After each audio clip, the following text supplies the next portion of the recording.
4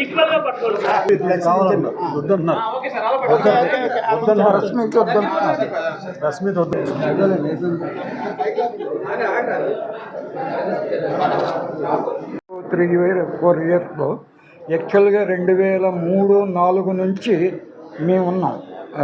అంటే అప్పటి నుంచి యాక్చువల్గా ఈ సంస్థ 2000లోన రాధాదేవి గారు ప్రసాదరావు గారు హిందుస్థాన్ షిప్ యార్డ్ ఎంప్లాయీ. మన రాధాదేవి గారు హౌస్ వైఫ్. వాళ్ళు హిందూ పేపర్లో ఆ రోజుల్లో చిన్న అడ్వర్టైజ్ చూసారండి న్యూస్ ఏంటంటే ఎన్ఆర్ఐ పేరెంట్స్ ఇలాగని చూసి వాళ్ళకి ఆ సంకల్పంతో మనం ఎందుకు ఇక్కడ ఒక ఎన్ఆర్ఐ పేరెంట్స్ అసోసియేషన్ స్థాపించకూడదని ఒక మంచి ఆలోచనతో స్థాపించారు. అప్పుడు యాక్చువల్గా 2001-2లో that is the need of hour అండి. ఎందుకు అంటే అప్పుడు ఇంత డిజిటల్గా ఏమీ అంత డెవలప్మెంట్ లేదు.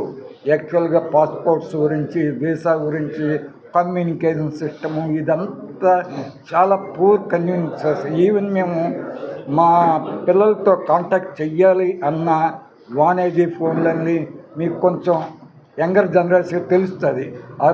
వానేజీ ఫోన్లని రకరకాల మాధ్యమాలతో ఈరోజు డిజిటల్గా మనం బాగా డెవలప్ అయిపోయి మనం ఫోన్ చూస్తే ఇదంతా ఇప్పుడు అమెరికాలో వాళ్ళు చూడగలరు, అంత డెవలప్మెంట్ వచ్చింది. ఆ రోజుల్లో చూసారు ఎవరైనా పాస్పోర్ట్స్, వీసా ప్రాబ్లమ్స్ ఇవన్నీ వస్తే మేము వాళ్ళకి హెల్ప్ చేస్తూ చూసారా. వీసా ఇచ్చే 6 months మినిమం ఉంటారు అమెరికాలో. వాళ్ళు హౌస్ కీపింగ్ అంటే చూసారా ఇప్పుడు అన్నీ చెప్పాను ఆల్రెడీ డిజిటల్ అయిపోయింది కాబట్టి చాలా ఈజీ. కరెంటు బిల్లులని, ఫోన్ బిల్లులని ఇవన్నీ పే చేయడం ఇలాగా తీసుకు. యాక్చువల్గా ఆశయం ఏంటంటే పిల్లలందరూ అమెరికాలో ఉండబట్టి మోస్ట్ ఆఫ్ ఈ అసోసియేషన్లో 95% మెంబర్స్ వాళ్ళు వార్డ్స్ ఆర్ ఇన్ అమెరికా. మిగతా వాళ్ళు యూకే, తర్వాత Australia, very few people all over the world, Switzerland అక్కడ ఉన్నారు. కానీ most of the people America అండి, యుఎస్ఏలోనే ఉన్నారు. మిగతా 5% మిగతా కంట్రీస్లో అక్కడక్కడ ఉన్నారు. ఇవన్నీ to avoid loneliness of the parents ఆ వార్డ్స్ అక్కడనే మేము ఎవ్రీ 1 or 2 monthsకి ఆల్టర్నేటివ్ మంత్స్ ఒక మీటింగ్లు పెట్టుకుంటామండి. ఏదో ఇంతకుముందు దసపల్లాలో పెట్టుకునేవాళ్ళం రెగ్యులర్గా.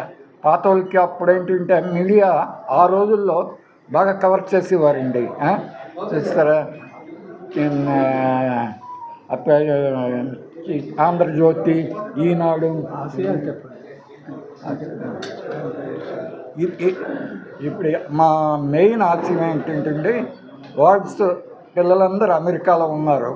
టు అవాయిడ్ లోన్లీనెస్ మేము ఈ సంస్థ స్థాపించి to help each other also. చెప్పాను కదంటే పాస్పోర్ట్స్, వీసా గురించి, తర్వాత ఏవైనా ఎక్స్చేంజ్ వాళ్ళకి పంపే మందులైనా ఇంకేవైనా ఉంటాయి కదండి. అలాగే ఆల్రెడీ నేను ఇన్ఫార్మ్ చేశాను. వాళ్ళ హౌస్ కీపింగ్ అంటే కరెంట్ బిల్లులు, ఫోన్ బిల్లులు. ఆ రోజుల్లో సిస్టమ్ అలాగే అంత డెవలప్మెంట్ లేదు. ఇలా హెల్ప్ చేసుకున్న తర్వాత ఎవ్రీ మాకు మీటింగ్కి ఒక సెలబ్రిటీనో లేకపోతే యూజ్ఫుల్ ఇన్ఫర్మేషన్ అండి, కార్డియాలజిస్టో, ఆర్థోపెడిషియన్. అందరికీ శుభోదయం. మేము non resident Indian parents association యొక్క సభ్యులము. నేను అసోసియేషన్ జనరల్ సెక్రటరీ. నా పేరు సోమేశ్వరరావు. వీరి పేరు ఎల్ శ్రీనివాసరావు గారు ప్రెసిడెంట్, కె మహేష్ గారు ఆర్గనైజింగ్ సెక్రటరీ, రామచంద్రరావు గారు ట్రెజరర్, హేతు ప్రసాద్ గారు, టిఎస్ఆర్ ప్రసాద్ గారు ఆయన ఆర్గనైజింగ్ సెక్రటరీ. మేము 5 ఈ అసోసియేషన్ని గత 2 ఏళ్ళ నుంచి మేము మెయింటైన్ చేస్తున్నామండి. ఈ అసోసియేషన్ 1999లో రాధాదేవి అండ్ ప్రసాదరావు గారు వైఫ్ ఇద్దరూ కలిపి స్థాపించే ఉగాది నాడు ఈ అసోసియేషన్ స్థాపించారండి. ఒక 10 మంది సభ్యులతో స్టార్ట్ చేశారు. దాని దినదిన ప్రవర్తనలో 2001లో ఈ అసోసియేషన్ని 2011/2001లో సొసైటీ రిజిస్ట్రేషన్ చేసి అక్కడి నుంచి నిర్విఘ్నంగా ప్రతి ఏడాది కంటిన్యూ చేస్తున్నామండి. ఇప్పుడు ఉన్న ప్రజెంట్ బాడీ 2024 మే 24న మేము కొత్త అసోసియేషన్ బాడీ వచ్చిందండి. అప్పటి నుంచి అసోసియేషన్ లోటుపాట్లు కవర్ చేసుకుంటూ కొత్త ఒరబడి చేసుకుంటూ కొత్త వాళ్ళందరినీ జాయిన్ చేసుకుంటూ ప్రజెంట్ ఇప్పుడు 200 మంది సభ్యులతోటి ఈ అసోసియేషన్ విరాజిల్లుతోందండి. దీనికి నాకు వెనకాల సెక్రటరీగా నాకు వెనకాల మన ప్రెసిడెంట్ గారు, ట్రెజరర్ గారు, ఆర్గనైజింగ్ సెక్రటరీలు ఇద్దరు కూడా మంచి సహకారాలు అందిస్తున్నారు. మొత్తం ఉన్న ఎగ్జిక్యూటివ్ బాడీ అందరితో కూడా కలిసిమెలిసి పనిచేస్తూ అందరూ ఒక కలికట్టుగా చేస్తున్నాం కాబట్టి అసోసియేషన్ చాలా జరుగుతుంది. ఇంకా కొత్త వాళ్ళని ఇన్వాల్వ్ చేస్తున్నాం. ఇప్పుడు ఏంటంటే 2001లో రిజిస్ట్రేషన్ అయిందని 2025లో దీన్ని సిల్వర్ జూబిలీ 25 సంవత్సరాల వసంతాల వల్ల సిల్వర్ జూబిలీ ఫంక్షన్ చేద్దామని చెప్పి అనుకున్నామండి. అందుకని సిల్వర్ జూబిలీ ఫంక్షన్ రేపు